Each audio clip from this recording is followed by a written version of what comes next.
मुक्ति दाता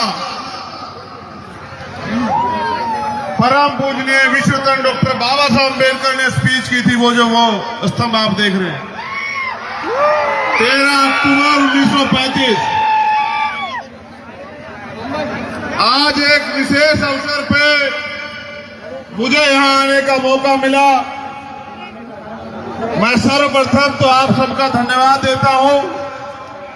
यहां की तमाम भीम आर्मी आजाद समाज पार्टी की टीम, यहां के आयोजक कमेटी, अमोल जी, संदीप मौर्य जी, बंटी जी, मंगेश जी, किशोर जी, हमारे भीम आर्मी के प्रदेश संयोजक सीताराम गंगावने साहब, हमारा आजाद समाज पार्टी के प्रदेश संयोजक प्रदेश अध्यक्ष सुनील वाकेकर साहब, हमारे सीनियर नेता अवेश साहब, अविनाश साहब, हमारे मुंबई के प्रदेश के अध्यक्ष जो यहाँ पहुंचे, उनके साथ उनके जो तमाम साथी पहुंचे, तमाम जिलों के जो लोग पहुंचे, उनका बहुत बहुत धन्यवाद। जैसा कि 1935 से 2022 तक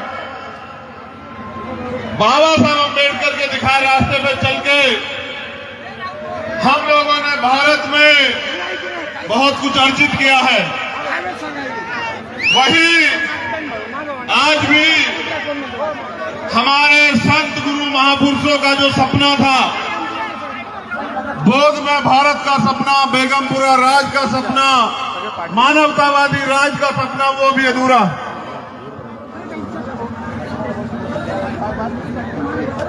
महामानव तथागत बुद्ध, संत शिरोमणि सदगुरु रविदास जी महाराज, भगवान वाल्मीकि महाराज, गुरु नानक देव, संत कबीर, संत तुकाराम, संत गाडगे जी महाराज, नारायण गुरु, राष्ट्रपिता ज्योतिबा फूले, छत्रपति साहू जी महाराज, माँ जीजाबाई, माँ फातिमा शेख, माँ रमाबाई, माँ अहिल्याबाई होलकर, माँ अवंतिका बाई लोधी, माँ झलकारी बाई और करोड़ों महिलाओं की आदर्श देश की प्रथम शिक्षिका माँ सावित्रीबाई फूले को भी नमन करता हूँ। मैं नमन करता हूँ यहाँ उपस्थित हर एक नौजवान को, जिम्मेदार व्यक्ति को, अपनी बहनों को, माओं को। यहाँ उनको आई और ताई के रूप में जानते हैं, हमारे यहाँ बहन और माँ के रूप में जानते हैं। मैं देख रहा था कि मैं छांव में बैठा हूँ और वो मुझे सुनने के लिए धूप में बैठे हैं। मुझे छांव लग रही है, उन्हें धूप लग रही है। एक बार तो मेरा मन था कि मैं वहां चला जाऊं, फिर मैंने सोचा कि चलो, ये छांव और ये धूप तो हजारों साल से हमारे लोग सह रहे हैं। हमारे लोग तो भूखे पेट भी रह के जो है इस भारत की धरती पे लड़ रहे हैं, संघर्ष कर रहे हैं। लेकिन जिस सपने के साथ बाबा साहब अम्बेडकर ने 1935 में संकल्प लिया था इसी धरती पे कि मैं हिंदू धर्म में पैदा हुआ, ये मेरे बस की बात नहीं थी, लेकिन मैं हिंदू धर्म में मरूंगा नहीं, ये मेरे बस की बात है। लेकिन आज हालात बड़े खतरनाक हो चले हैं, इतने खतरनाक कि आज बाबा साहब अम्बेडकर की ली हुई 22 प्रतिज्ञा को बोलने पे मुकदमे दर्ज हो रहे हैं और लोगों को जेल भेजने का काम किया जा रहा है। आज भारत में संविधान की हत्या की जा रही है, भारतीय संविधान को नष्ट करने का प्रयास किया जा रहा है। मैं यहां से उस संकल्प को तो लू ना लूं, लेकिन एक संकल्प इस धरती से मैं जरूर लूंगा। जब मैं अपनी बात को खत्म करूंगा तो मैं इस धरती से एक संकल्प लेकर जरूर जाऊंगा, बाबा साहब अम्बेडकर का बेटा होने के नाते। मैं ये समझता हूं कि मैंने अपने महापुरुषों को सिर्फ पूजा नहीं, उनको पढ़ा भी है और उनको पढ़ा, उनको जाना, उनके दर्द को महसूस किया है कि किस तरह रोते हुए बाबा साहब अम्बेडकर ने अपने बच्चों की कुर्बानी देके हमारे लिए व्यवस्था की कि हम इस देश में आजादी से जी पाए। जहां एक तरफ उनके बच्चे जो हैं दम तोड़ रहे थे, वहीं वो दूसरी तरफ हमारे लिए लड़ने के लिए गोलमेज सम्मेलन में जा रहे थे।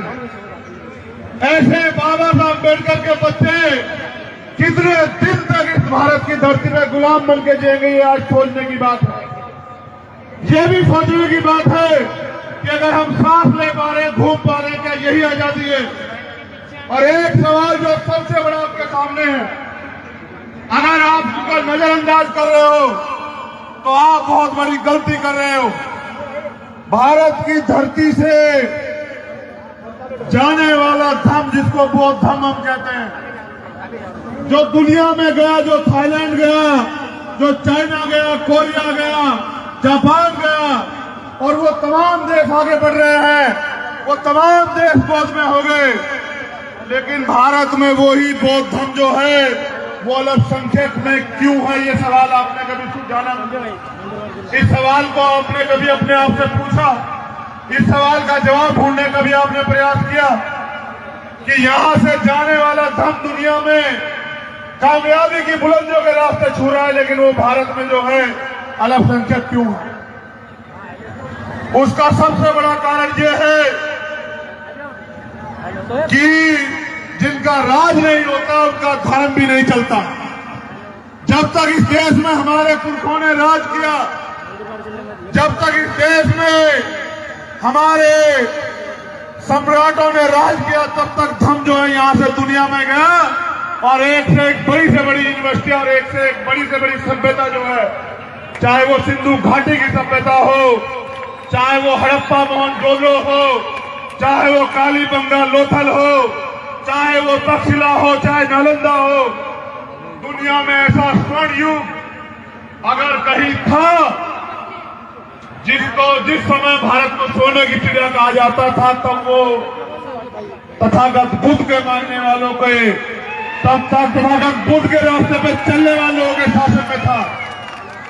जब ये देश अखंड भारत होता था, अफगानिस्तान, ईरान तक इस देश की सीमाएं थी, वो मनुस्मृति के मानने वालों के राज में नहीं था, वो बाबा साहब अम्बेडकर के मानने वाले, तथागत बुद्ध के मानने वाले उन सम्राटों के राज में था।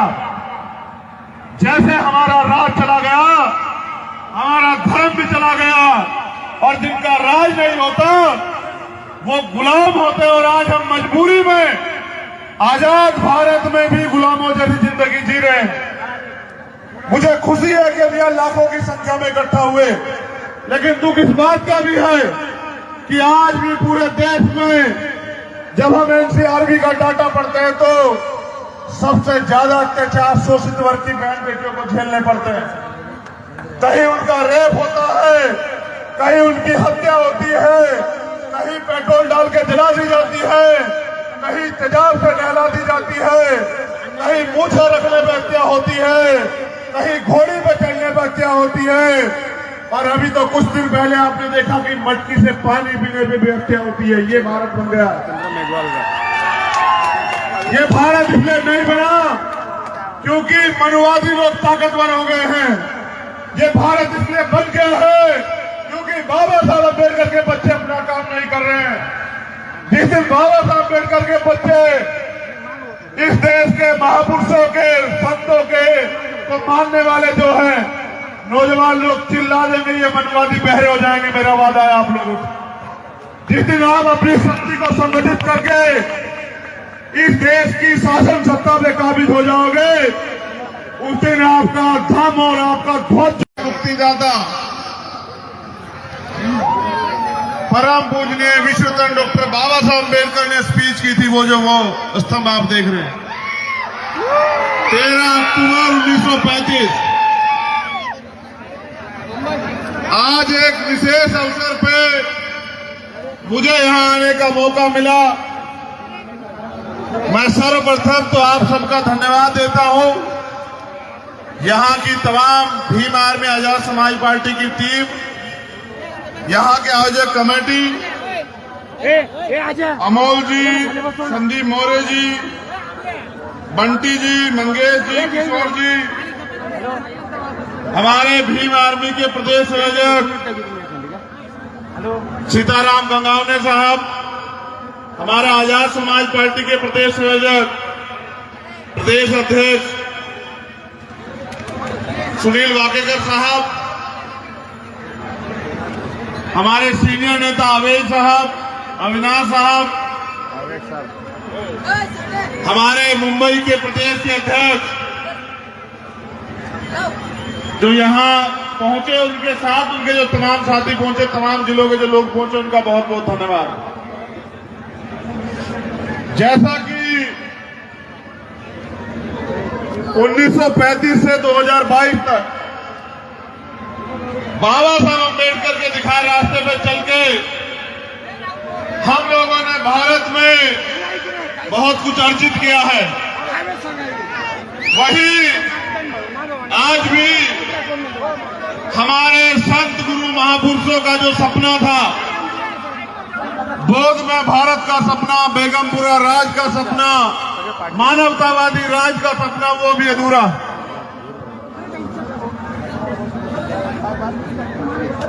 महामानव तथागत बुद्ध,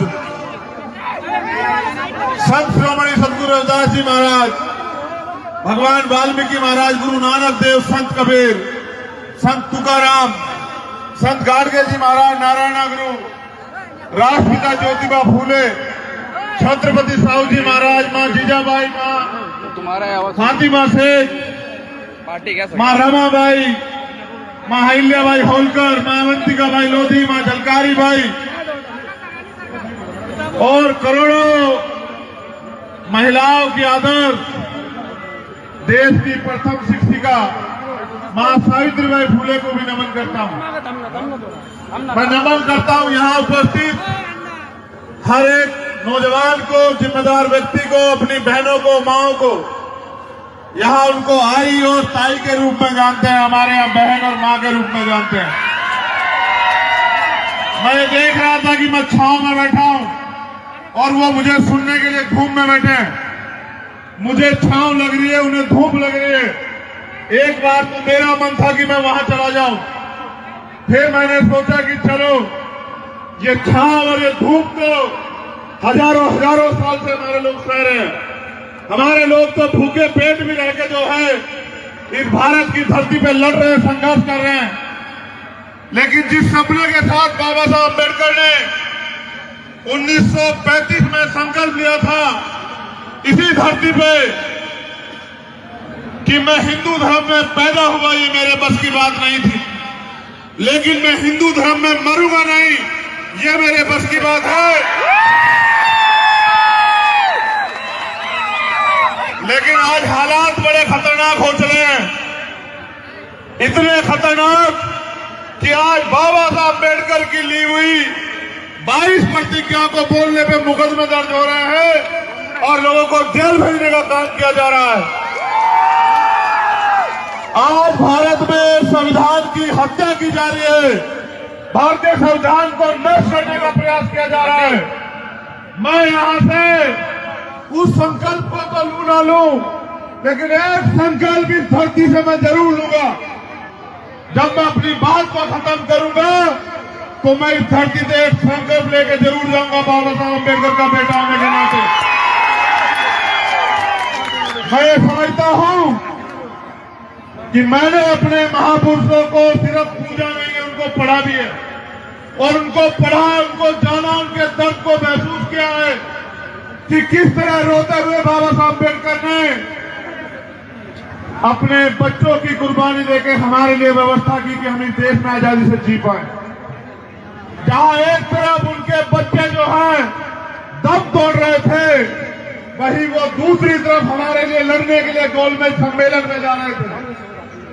ऐसे बाबा साहब अम्बेडकर के बच्चे कितने दिन तक इस भारत की धरती में गुलाम बन के जिएंगे, ये आज सोचने की बात है।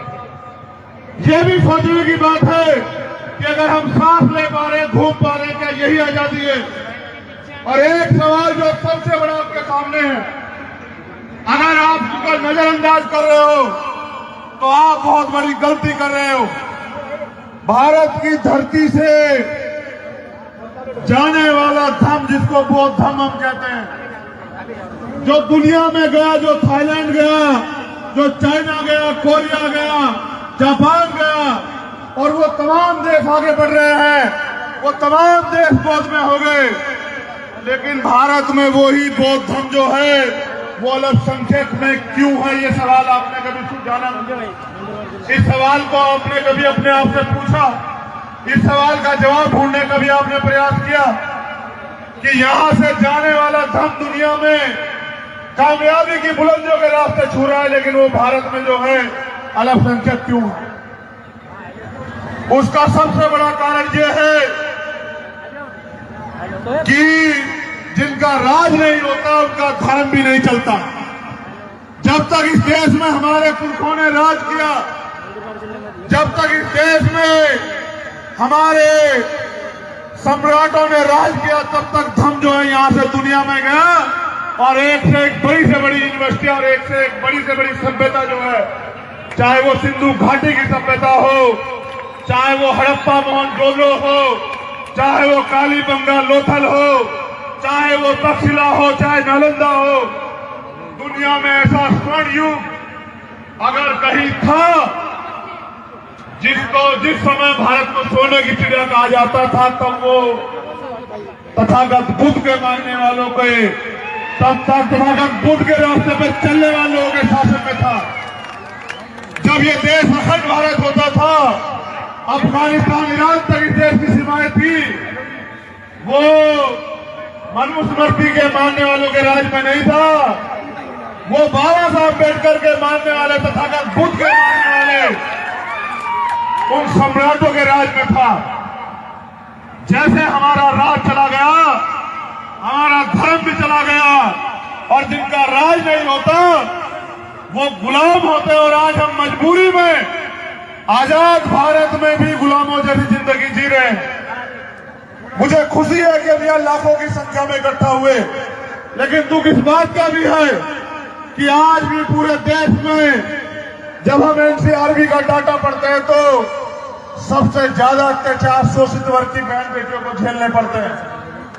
कहीं उनका रेप होता है, कहीं उनकी हत्या होती है, कहीं पेट्रोल डाल के जला दी जाती है, कहीं तेजाब से नहला दी जाती है, कहीं मूछा रखने पर हत्या होती है, कहीं घोड़ी पर चढ़ने पर हत्या होती है, और अभी तो कुछ दिन पहले आपने देखा कि मटकी से पानी पीने पे भी हत्या होती है। ये भारत बन गया।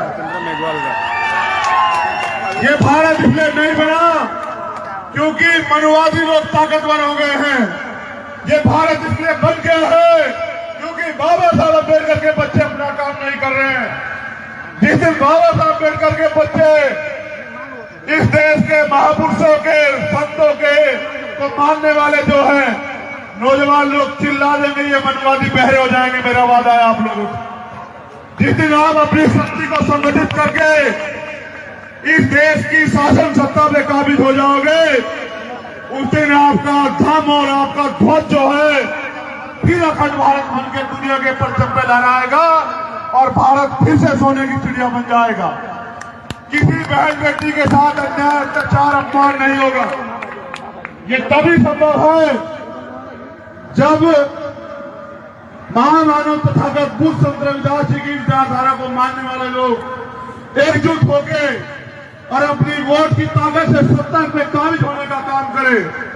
याद करो, बाबा साहब अम्बेडकर ने धरती पे ये संकल्प तो लिया था, लेकिन उन्होंने बात तो बहुत सारी भी की है। उन्होंने एक बात यह भी कही कि अन्याय करने वाले से अन्याय सहने वाला ज्यादा दोषी होता है, और उन्होंने यह भी कहा कि अगर आप अन्याय सहते सहते मर जाते हो तो आपकी आने वाली पीढ़ी गुलाम पैदा होगी। उन्होंने यह भी कहा अगर आप अन्याय का डट कर मुकाबला करते हो तो आपकी आने वाली पीढ़ी इसका बदला जरूर लेगी। हमने बाबा साहब को अपने मतलब मकसद के लिए पूजना और पढ़ना शुरू किया, और आज उनकी तस्वीरें, उनके नारे लगाकर इनको धोखा दे रहे हैं। मैं आपको पूरी जिम्मेदारी से कहता हूं, ये येवला की धरती वो संकल्प भूमि जिसमें बाबा साहब अम्बेडकर ने संकल्प किया था। मैं आपको पूरी जिम्मेदारी से वादा करके कह रहा हूं कि आने वाले 10 साल में हम लोग अपने खून का कतरा कतरा लगा के बाबा साहब डॉक्टर भीमराव अम्बेडकर के सपने को पूरा करने के लिए मेहनत करेंगे। और जब तक उनका सपना पूरा नहीं होता चैन से नहीं बैठेंगे। जब तक दिल्ली की गद्दी से जो है पंछी नहीं लहराया जाता, जब तक दिल्ली की गद्दी पे नीला झंडा नहीं लहराया जाता, जब तक दिल्ली की गद्दी पे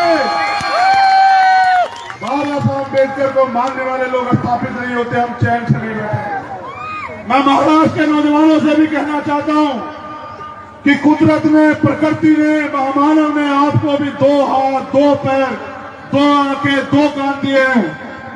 जिनके पास ये है वो अपने आप को कमजोर न माने किसी से, वो रोटी कपड़ा मकान की लड़ाई को पीछे छोड़ते हुए स्वाभिमान सम्मान की लड़ाई में कूदने का काम करे।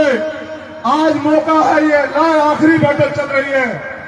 एक तरफ वो इस देश को हिंदू राष्ट्र बनाकर भारत के संविधान को खत्म कर देना चाहते हैं, दूसरी तरफ हम भारत के संविधान की सुरक्षा करने के लिए अपने प्राणों की बाजी लगाने के लिए तैयार है। ये बताने के लिए आना, आज नहीं तो कल आपको फैसला लेना पड़ेगा। आपकी चुप्पी उनको बल दे रही है, वरना उनमें इतनी हिम्मत नहीं कि वो हमारे लोगों को कुचल के इस देश को बर्बाद कर सके। आप अपनी चुप्पी को त्याग दो। बाबा साहब का खून शूरवीरों का खून है। भीमा कोरेगांव इसका इतिहास है। जिसको नहीं, जिसने देखा वो भी देख ले, और जिसने नहीं जाना वो भी जान ले, और दिल्ली की गद्दी में बैठा शासक भी जान ले कि हमसे उतना ही टकराना जितना झेल पाओ। कभी कभी गलत फहमी में आदमी गलत कदम उठा देता है। ऐसा ना हो तथागत बुद्ध को मानने वाले लोग जो बुद्ध को भी मानते हैं और युद्ध को भी मानते हैं, ऐसा ना हो अपने सम्मान स्वाभिमान सम्मान के लिए सड़कों पर उतर जाए और आपको ये देश छोड़कर यूरेशिया भागना न पड़ जाए। मेरा आपसे ये निवेदन है कि अब समय आ चला है। एक तरफ भारतीय संविधान को मिटाने का प्रयास हो रहा है और दूसरी तरफ भारतीय संविधान को लागू करने का प्रयास होना चाहिए। एक तरफ वो लोग भारतीय संविधान को कमजोर करने का प्रयास कर रहे हैं, दूसरी तरफ भारतीय संविधान की सुरक्षा में करोड़ों हाथ खड़े हो जाने चाहिए।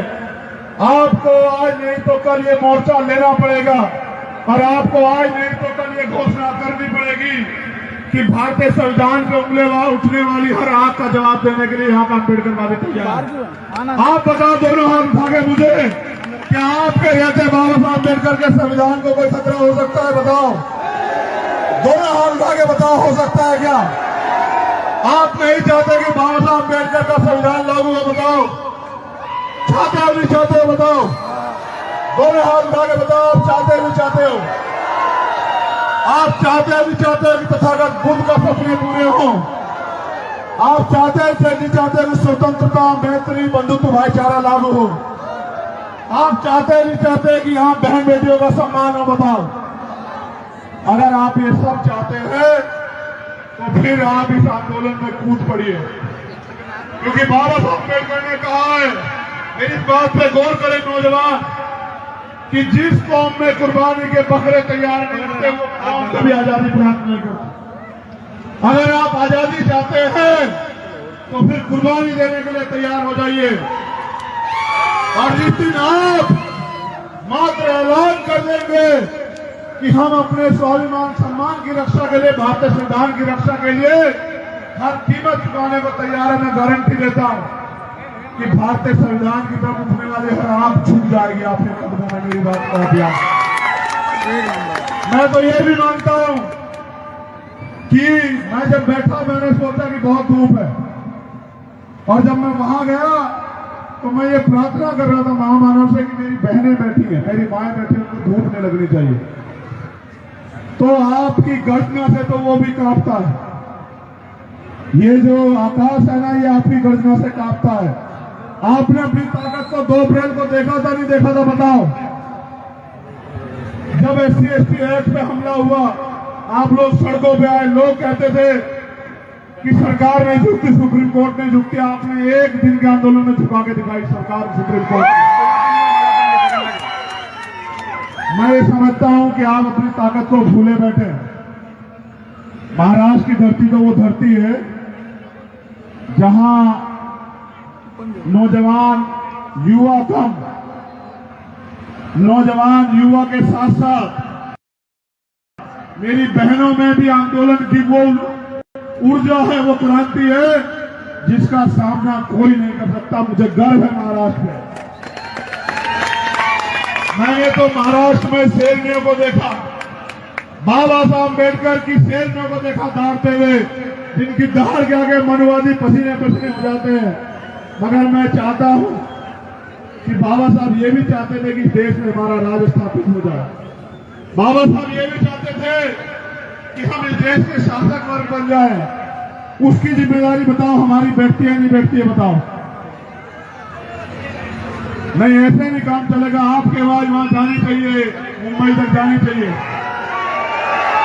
बाबा साहब का सपना पूरा करने की जिम्मेदारी आपकी बैठती है नहीं बैठती है बताओ। बाबा साहब जिस महापुरुष ने अपने 4 बच्चे हमारे लिए कुर्बान किए, उनकी आंखों के आंसुओं को पूछने की जिम्मेदारी हमारी बैठती है नहीं बैठती है बताओ। जिन बाबा साहब की वजह से हमें जानवरों की जगह इंसानों का जीवन मिला, उन बाबा साहब को सपना पूरा करने की जिम्मेदारी हमारी बैठती है नहीं बैठती है बताओ। तो मैं समझता हूं कि इंतजार की घड़ियां खत्म हुई। आप लोगों को आज नहीं तो कल ये फैसला लेके मैदान में उतरना है कि आप फिर आजादी से पहले वाला भारत चाहते हैं या आजादी से बाद वाला भारत चाहते हैं। अगर आजादी से बाद वाला भारत चाहते हैं तो उसकी कीमत चुकाने के लिए भी तैयार हो जाइए। मैं धन्यवाद देता हूं भीम आर्मी के कार्यकर्ताओं को कि जहां किसी बहन के सम्मान की तरफ उंगली उठती है, वहां भीम आर्मी के लोग अपना खून देने को भी तैयार रहते हैं। मुझे इस बात का बड़ा गर्व। आप अगर टीवी की जगह यूट्यूब या फेसबुक देखते हैं तो आप देख लो, आज हालत यह है कि अगर कोई किससे डरता है, सरकार भी किससे डरती है तो भीम आर्मी।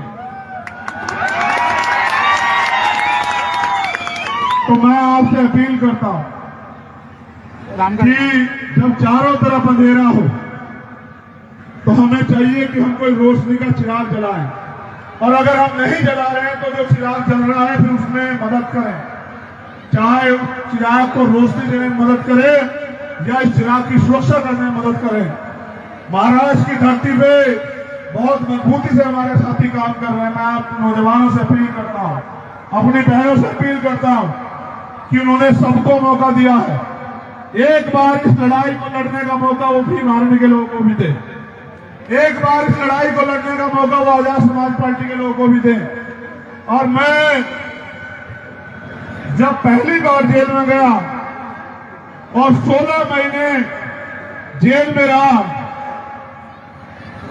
मैं हर एक रात ये सोचता था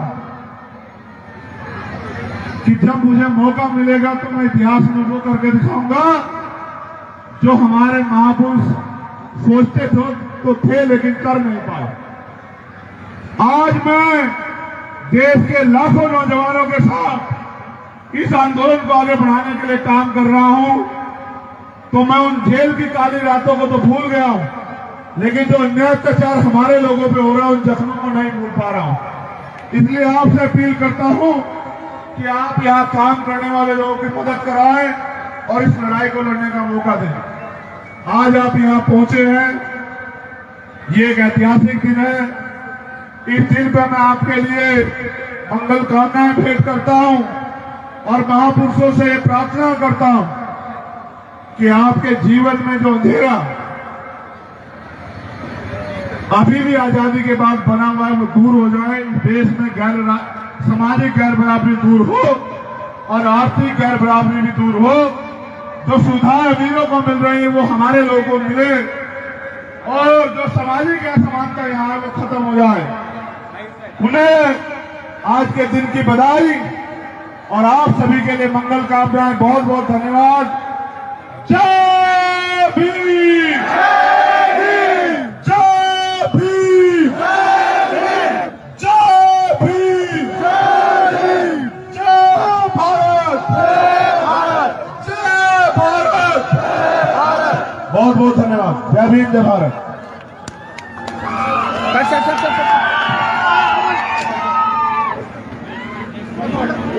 सर